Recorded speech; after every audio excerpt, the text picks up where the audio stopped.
Anarchy, who has that access to injection, if you've got full control. Doesn't really matter if Spart1e has a crouch slide because vengeur's going to be able to beat him to the punch. So checking things out right now through Spart1e's point of view, kicking things off here for our latest week of Quake Pro League. Thank you so much, everyone, for joining us. And we'll stick together for a great day of Quake to come. Now, rail in hand for Spart1e. Currently all he's got, but actually, with that being all he's got, vengeurR knows that's just the green light to push forward, and a very smart push it was. Now, this is the sort of snowball that we've seen on Insomnia quite a lot. vengeur's already been able to secure himself 2 frags here. The first one came from just understanding Spart1e's lack of equipment, and then that second one was just, hey, look, you spawned there. All right, see you later, mate. Second frag, thank you very much. Yeah, it's got to that stage already, and vengeurR, we have to make note as well, he's barely taken any damage over the last 3 frags, so he can continue this aggression in the atomic control earlier, which he's going to regain or reclaim at this stage here. Looking very strong to start things off, keeping Spart1e on his toes, even with the Anarchy. This is something we would hope to expect from vengeurR, considering the amount of pressure he's putting himself rather, in terms of his training regimen and the amount of practice here. Lovely rail once again, now up 4-0. This early on with just past the minute mark, and just trying to look to see if he gets a spawn rail, but isn't going to be able to get it, sadly. But does have another inject once he re-engages and uses that. Mega's coming up in the next 12 seconds. Heavy's not too surely behind. Looks like Spart1e's just standing there, just waiting for vengeurR to make the first move.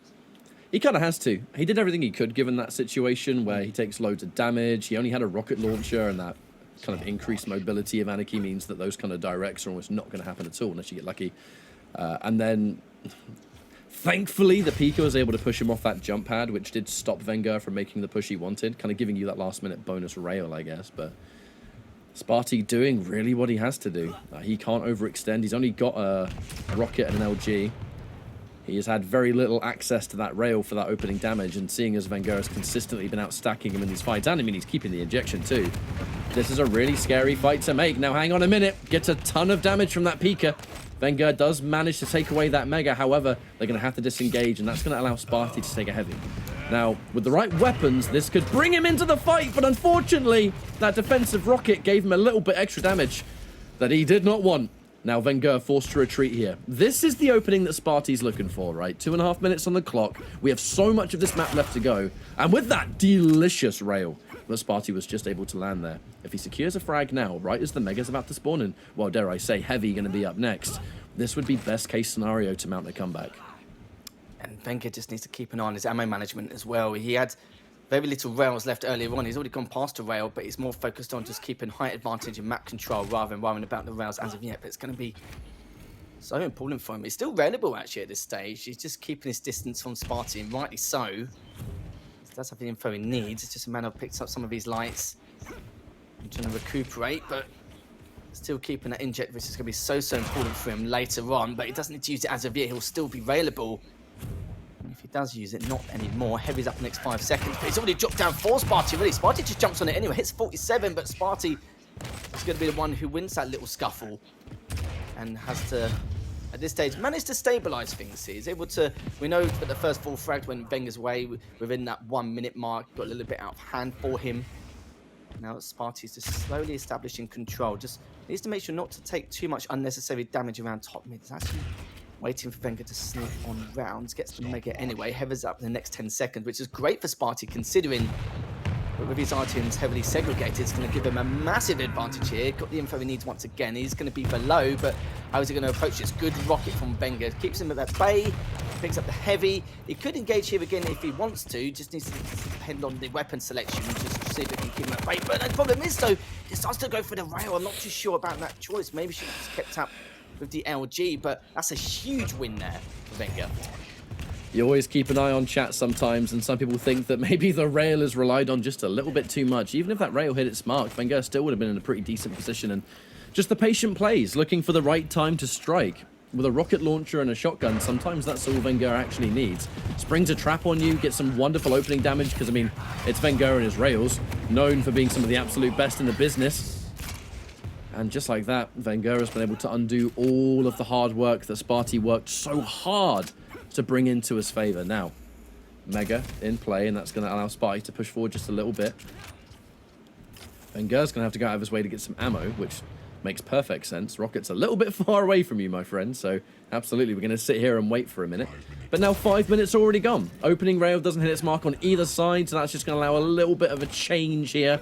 vengeurR picking up the remaining rockets that he definitely needs. It's been one of his miracle weapons so far, but the Unholy Trinity is ready to go. And back to that positional play.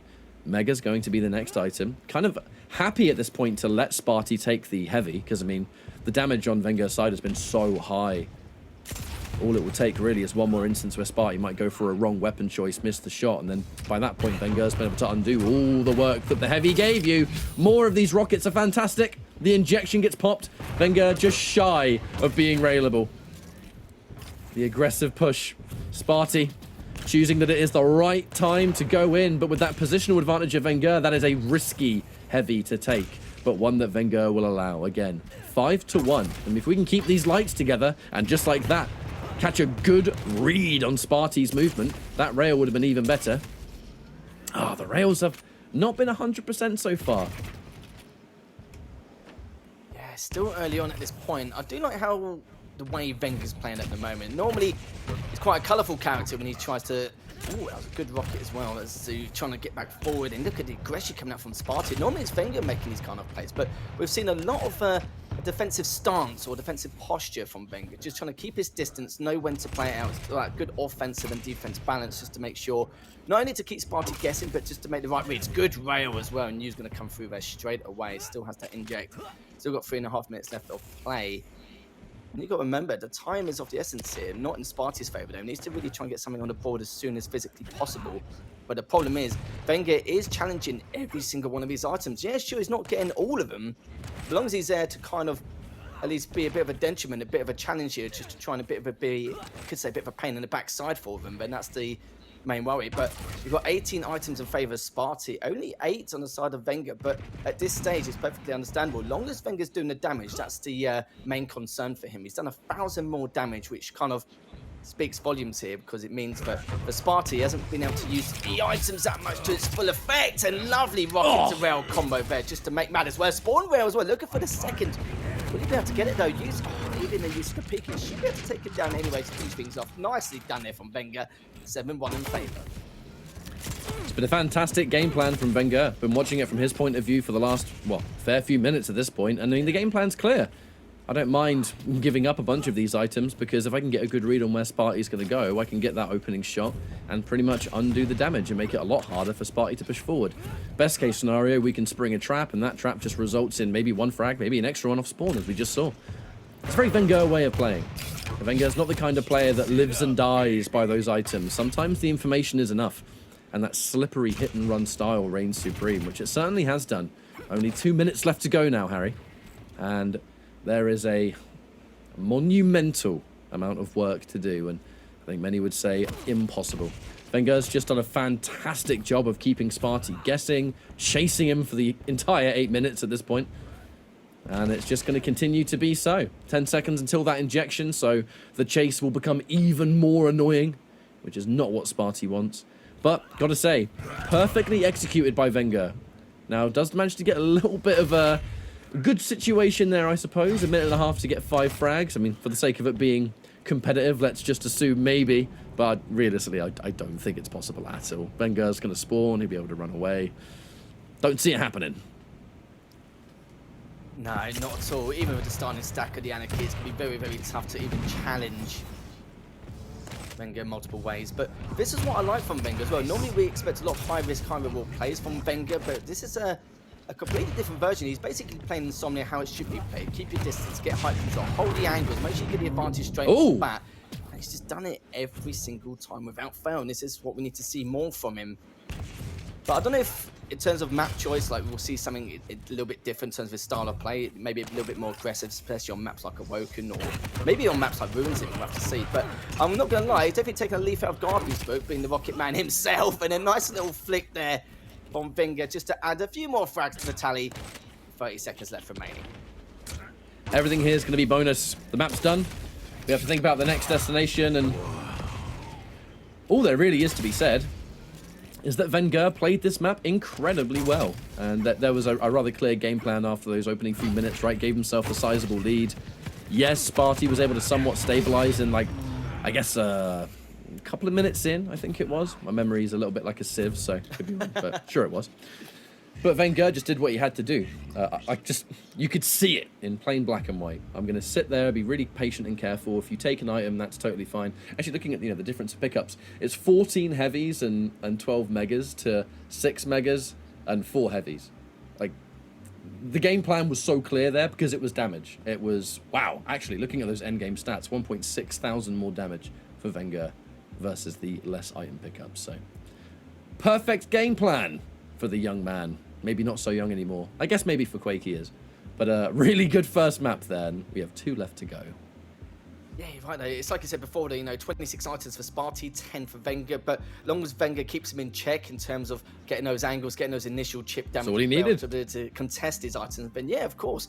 I think it's a little bit more difficult to play those high risk, high reward plays due to the amount of choke points and narrow corners you've got to deal with in Insomnia, which is why you're normally seeing vengeurR playing a little bit safer than what you'd normally expect, which is why maybe we see some of the other maps in play. Something with so there's a small map geometry or something a little bit more open, like Ruins as an example. Deep Embrace is actually probably a clearer example, Ryan. Let's be real here. So we'll see a little bit more of that vengeurR-esque kind of plays. We'll see. It could be a style which probably feels like suits him and maybe decides to prioritize leading up to the Quake World Championships. I have to find out. But yeah, we are going on to Ruins. We'll be the Galena versus the Visor matchup, and then later on we'll be the Doomslayer versus the Athena. And I'm not gonna lie to you, Ryan, I do love it when I see anyone with the Athena champion, especially on Deep Embrace. vengeurR's an absolute madman on the server when he's competing against anyone. It's just an absolute delight to watch compete on it. But Ruins should be interesting in itself to see how he's going to go with that Visor. It's an element of vengeurR over the years, really, which it has been. Crazy to think that it has been years. I think the last 3 years have kind of merged into one for many of us, but it's been enough time for vengeurR to simply continue to mature as a player. There's so many layers to how he can approach different matchups, and this map could very much be one of them. In fact, all 3 maps could be various playstyles, all within the same person behind the wheel, because we had that first map which was absolutely ambush heavy. It wasn't about snowballing as such, it was just all about keeping good information, keeping tabs, getting nice predictions on where your opponent's going to retreat after picking up an item, setting up a trap, and then the rest is history. Thank you very much, rocket launcher. Thank you very much, shotgun. Now, I think this map in particular, being Ruins, not just the fact that it's a larger map, but you've got the Galena and the Visor, we're not going to see as much insanity here. The 2 champions put forward just eliminates that from happening. You're not going to have all this crazy movement. You're going to have all this ridiculous kind of flashy play. But you are going to have a lot of information being gathered. And it's how you process that information. Something that Spart1e is phenomenal with normally anyway, because he is an incredibly smart player. But then vengeurR, on the other hand, he's going to have to micromanage those totems. He's going to have to be really careful about that piercing sight because, hey, look, more information the better. So, that rail... pretty decent, but could have been better on the last map. If that rail's good this time, then Visor's going to fit you quite happily.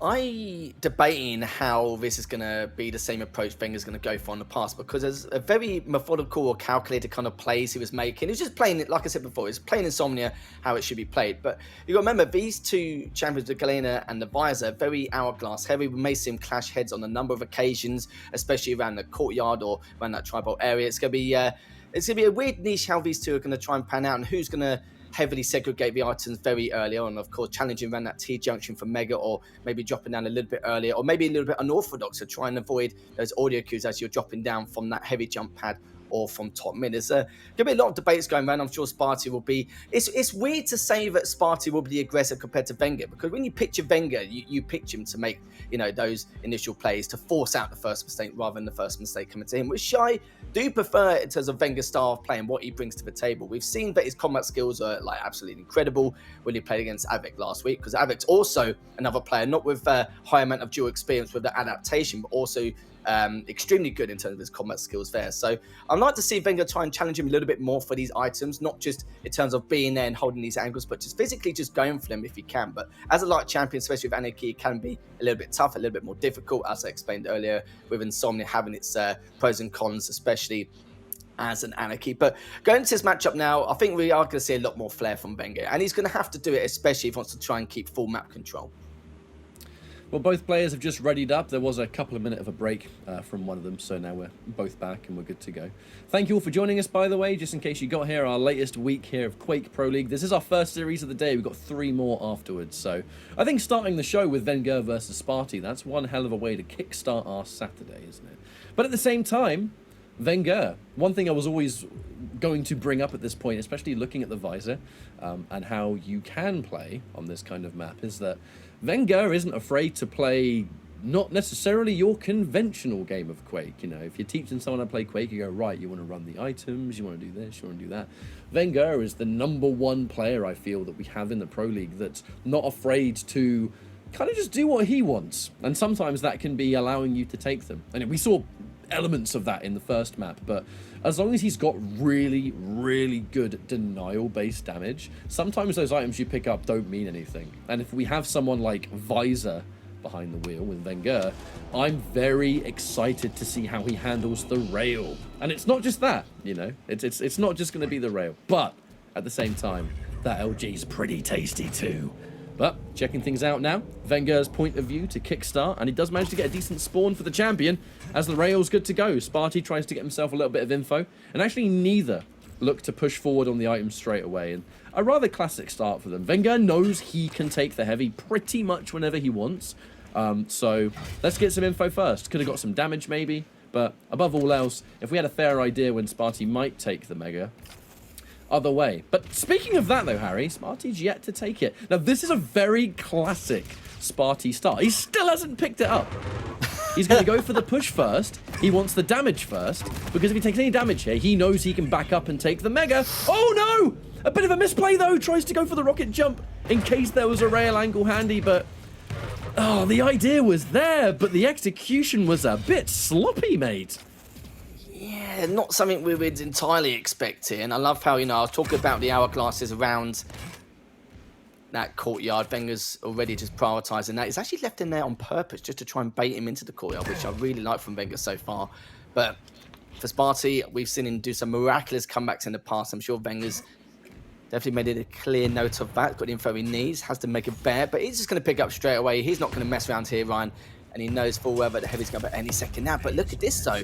He's actually still on the heavy jump pad. He left it there for a little bit of time. I think he was actually very lucky. If vengeurR just pushed him really aggressively and really hard, he could have actually picked up the heavy and maybe secured that first frag of the game here. So I was saying it could be a bit of a slaughterhouse on deep embrace. We're not too sure how things are going to pan out in this map. If it's going to be slow and methodical like before, or if it's just going to be an absolute punch out. But vengeurR does have the stack advantage, just keeping his ground, keeping his advantage. And this is what I like about vengeurR as well. He's been keeping every advantage possible, unless he's got to go for some of these items. And he's been keeping his totals in check as well. So being really observant and really aware with where he could be laying his totals, what he could be doing. Spart1e's holding his ground, hoping that he'll drop down there. Gets a little bit of damage, not enough to turn the tide here, but 8 seconds until that Mega comes. vengeurR needs to really try and get as fast as physically possible if he wants to. But it looks like he's not even going to go for it. It's a little bit late there, but will Spart1e be able to get it? He should be able to, depending on how his Rocket and LGs play out. He will approach it in the end, but look at this. Both of them are just really debating how close they want to get to that Mega. Spart1e does pick it up, but the rails from vengeurR just absolutely sublime right now. Does back away, picks up the heavy. Shoe stack advantage once again, and then it will be for that fight for that Mega soon. Again, just keeping hold of those hourglasses around that courtyard, doing it every single time. And I'm sure a lot of the viewers have been picking up that as well, getting that first frag, and vengeurR just making the same rotation every time, just going to that T-junction, going to that Mega, drop it down for the heavy, and just keeping on those hourglasses around courtyard every single time. And it seems to be working out really well for him. 2-0 lead, Mega's up, but he's going to be prioritising the heavy here, Ryan. I mean, that was a devastating time to use Piercing Sight. I think Spart1e actually tried to somewhat deny that, though, because he did delay his spawn a fair amount, and vengeur's still able to figure out where he appeared. And hey, man, if I know you're down there, you got no weapons, you got nothing to fight, and it's no wonder vengeurR got 2 for the price of 1. Thank you very much, Visor. However, yep.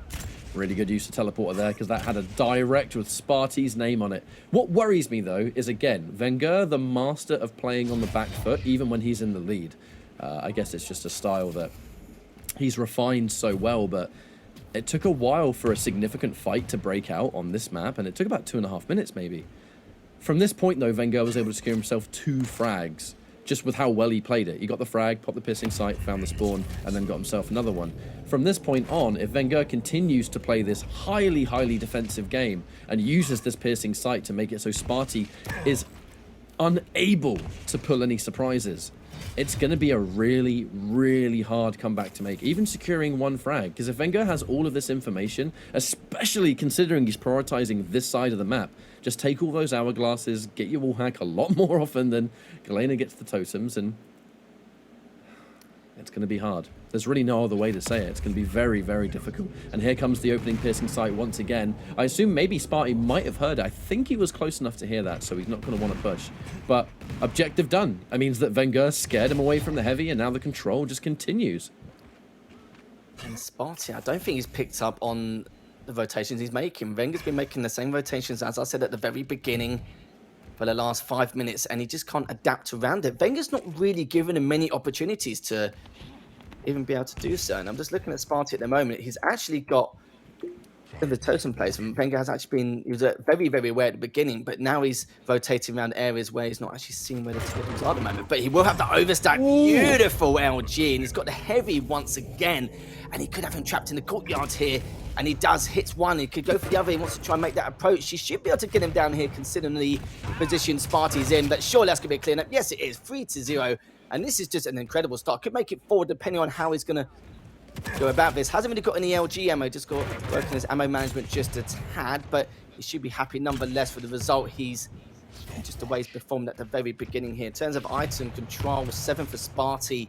12 for vengeurR, and again just keeping track of those hourglasses. This is just really clean and efficient here from vengeurR.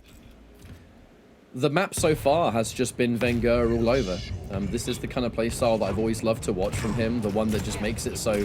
Oh, Midez! Oh! Talking about vengeur's playstyle, how about some of those world-famous rocket placements? But it kind of continues what I was talking about. vengeurR easily in the last frag could have jumped down and probably would have dedicated a little bit more if he hit that opening rail, but it's not really about the frag. It's just about keeping Spart1e behind, because if someone's behind, then that's a victory in itself. vengeurR, the use of this piercing sight has been fairly perfect. I can't really detect a single use of it so far that's been kind of confusing. Everything has served a significant purpose. And this, to me, is just showing such a deep understanding of the game and also your opponent. You know that you're going up against someone like Spart1e. Might get a little bit frustrated having to constantly chase you, especially if a frag like that doesn't go your way. That's a frustrating frag to lose because you're both so weak. Now here's vengeurR on the Mega, again popping the piercing sight just to make sure he can safely take it. Oh, God. And with that punishment over the missed rail, vengeurR continues this reign of terror. And it looks again like this will be a minimum 2-0, maybe even a 3. Kind of goes to what I was talking about, right? I felt like we were going to get a drastically different playstyle or a game plan each map. I've seen it so far, and by pure default, Deep Embrace should likely provide that too. But I feel bad for Spart1e here. I'm not really sure what he could have done, because vengeurR has played such a hilariously scary denial game. And the piercing sight has been a huge part of that. Spart1e tries to make something happen. You got to disengage. You got to try and come up with plan B. While you're thinking about it, he knows where you are and he just finishes you off. Mate, I don't think he's got a plan A at the moment. Spart1e's tried to flank. He's tried to create a decision tree around vengeurR. But vengeurR has just been so good with his defensive rockets. Spart1e's actually at one stage tried to chase down the kill and he still couldn't. So Spart1e's probably thinking to himself, what more do I have to do? What more do I need to do in order to try and get one frag on the board, let it down, take him down at this stage? Just using that piercing sight just to confirm where exactly Spart1e is. This should be the 7th frag here for vengeurR. Doesn't at least burn the heavy, which is going to make matters worse now. And finds an additional totem. Just everything going in vengeur's favour. And you kind of felt like this game or this map alone, it never got out of control for vengeurR, did it? Just made sure that he just choked him out on every single corner, every single choke point here. And yeah, Spart1e pretty much knows that he's pretty much done for here. He's cream crackered at this stage, and there's nothing more he can do. 90 seconds left remaining. 7-0. Spart1e realises that this is done. Oh. This is absolutely done. There's nothing more he can do. And at this stage, you can blame him. Spart1e tried multiple ways to get around it, but this, like you said, the denial play from vengeurR just couldn't get around it. Just couldn't adapt. It goes into the frustration that I'm talking about. There were a couple of fights where vengeurR was, you know, at death's door, but still able to take it. Spart1e has had quite a few of these opening rails, kind of hit the terrain, even down near heavy. We saw the exact same kind of thing, you know, tried to get that rail as you drop down, it looked like he hit the ceiling. And even there, trying to rocket jump to safety and just bumping himself on the map to the point where he goes, you know what, just kill me. Just kill me. This is... If I could describe this map in one way for vengeurR, it was no fun allowed. And any time Spart1e would have had to make something happen, it just wasn't clean, right? It was a dirty fight, it was a messy fight. And the kind of situation where most people would probably be tilted off the face of the earth, you know, because you're just like, come on, can I just have one opening, please? Can I just have one frag? Something to go well for me. But he just can't. Nothing. There's nothing available to you. So this is the kind of map where, look, yeah, it's 9 to -1, whatever. Ultimately, vengeurR played this once again like Insomnia, near perfect. And for Spart1e, just wasn't very clean. The opportunities that were there, as few and far between as they were, they often ended in disaster. And this is a heartbreaker for watching Spart1e. I think it's why it can be so heartbreaking watching him, because the ideas are there. You can see the game plan. Even down to how that map began, where he almost, for a full rotation of the main items, did not pick up that mega. He tries to push forward, try and get some opening damage.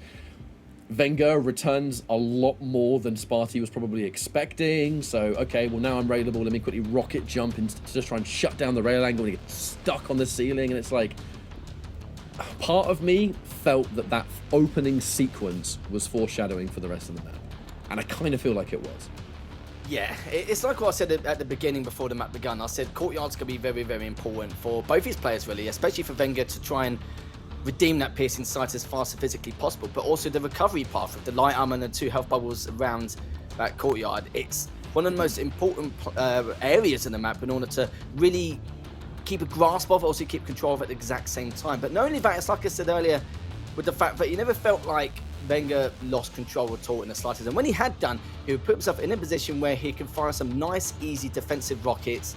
And you saw at one stage, Spart1e tried to do everything he could, even got to the point where he had to chase him down.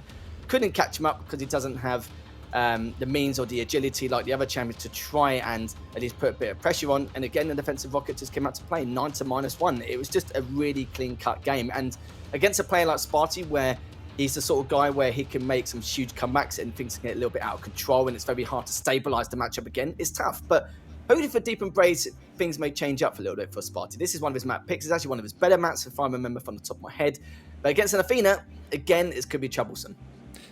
Yeah, that's what I was about to say. I mean, Deep Embrace can be a map where you can make those last-minute moments happen, but I'm looking at the fact of how this series has already gone, that vengeurR has played both of those maps perfectly, not just in game plan, but his champion usage.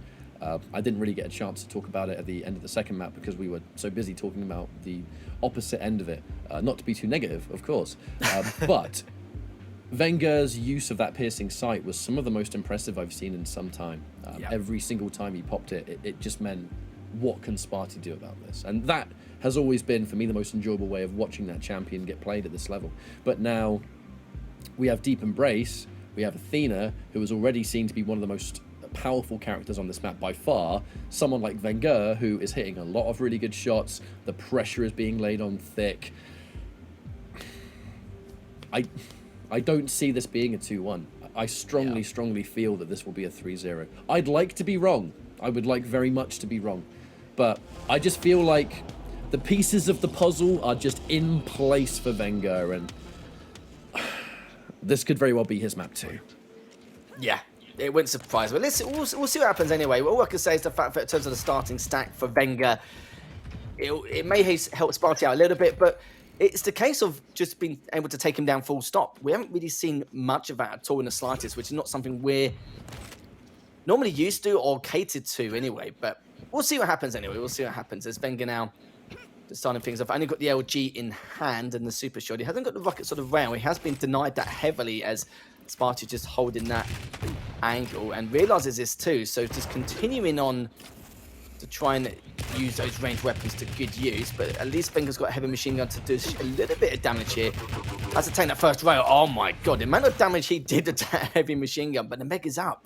And Heavy's already being picked up by Spart1e, but oh, the rocket's going to be huge here for vengeurR, but still, he is available, but will he be able to take it down beforehand? And that was a beautiful mid-air rocket there. Great way to start things off for vengeurR. But again, a frustrating way to lose out on that first frag. Spart1e did so much right. However, really good there. Able to take that armor. Thank you very much. But yeah, I mean, controlling that high ground, getting a bunch of damage, really not having to make a choice. You know, vengeurR, I felt like there was a moment where, do I go for this mega here, or do I want to prioritize taking the rail? There was a moment of hesitation. Spart1e didn't have to hesitate because he's sitting up top and he can just listen out and wait for what you're going to do. It's just that the turnaround factor of vengeurR has always been world class, to the point where it's like, how did he survive this? Now, the LG 1v1 does break through. However, both players extremely weak. Heavy in play. A scary game of these rockets just zip past vengeur's face. And there's the push towards Heavy. Perfect timing, and happy to take any return damage because I'm going to kill you faster than you take me out. It's a bit of a problem there for Spart1e, as you saw. It was either he pushes on him. If he actually maybe pushed him a little bit sooner, it could have been a little bit more of a game changer. But you can see what vengeur's game plan was straight away. Just try and hold off as much as possible and then wait for the Heavy to appear, grapple up, and you're going to take that LG fight for days, of course. But vengeurR already all the way around. Is still quite weak, but once again, the Heavy has been picked up in favor of vengeurR, up 3-1, looking very strong to start things off. Mega's up in the next 10 seconds, which is going to be bad for Spart1e, because at least if it was segregated a tad, then it would have been okay. But Breeze on through, picks up the LG. vengeurR just still holding on to top mid. In 2.5 minutes of play going forward, but Spart1e has picked up their Mega, so at least he can establish some kind of control. But good heavy machine gun again from vengeurR. Spart1e to push on quick though, but it looks like it's going to be too little too late. Approaching that Heavy, at least he's got the timing for it. It's not going to change the fact that vengeurR very strong. Spart1e trying to catch up with a 3 frag deficit. Could be a 4 frag deficit, which it will be here. Need to try and recover as soon as physically possible. Looking very good with the Athena here on Deep Embrace. I don't know how I feel about some of these pushes. Debatable. I don't want to be too negative here, but there comes a point where you just need to respect vengeur's damage output. Even down to that Heavy. You know, Spart1e, maybe there's an element of thinking, I have to try and push for this Heavy because I don't want him to just pick it up for free. In that instance, able to take it, which is fantastic for Spart1e. But there's been some fights here and some pushes where I'm like, I don't know what outcome was expecting. Maybe scramble out the frag a little bit, but vengeurR has been doing so much damage all series long that surely he knows. He has to know how much damage vengeurR is going to put forward here. Nice shot. Wonderful shot. And there's actually time. There's time to push. Heavy's not up for 5 seconds. Mega's still up though. They're both just baiting each other from top to bottom. vengeur's still got at least a grapple left to go for that Heavy, but he's going to ask himself, what is he going to go for? Of course, he's going to go straight for that Heavy to at least help himself at a later date. And vengeurR now just going to be pushing on forward. The timing of the items are almost equal. This is a good situation for vengeurR, though. He's got a light armor to fall back on. He knows the Mega's just been taken, so he'll have a rough estimate of the item timing. But with that frag in play, he knows he can pressure off Spawn. Oh, God, Spart1e, what do you do? I was about to say, was he going to pop Berserk even earlier? Because you're done. There's nothing you can do in that situation. vengeur's just piled on top of you. I don't even think he had a chance to get the rail. And that's just going to be another good push. Denies the Heavy, though. vengeurR a little bit late on that one. Spart1e pushing in aggressively, but taking so much damage. Can't finish it with the shotgun, but oh, the push again. But in this case, vengeurR, never mind. Spart1e spawns and says, wait a minute, remember me? It's interesting in itself. It's amazing how well vengeur's playing at this level on a map like this, where it's small, very open, very difficult to kind of get away from your opponent and get yourself out of a bad situation, especially when you're very weak and still making these right reads. But sometimes Athena can help you out of that, getting out of his little scuffles here and there. But some good rails here from Spart1e, and if he keeps this up, he can go for the spawn frag straight afterwards. But at least he catches him. Nice rail straight afterwards from the LG. Spart1e now just biding his time. I mean, should know that he's going to spawn shotgun. Mega's up in the next 15 seconds. He may just prioritize for heavy, or actually in that retrospect, he can just go for both at this point. No reason not to. And he's going to catch him here. This is a perfect chance here for Spart1e to come back in this matchup.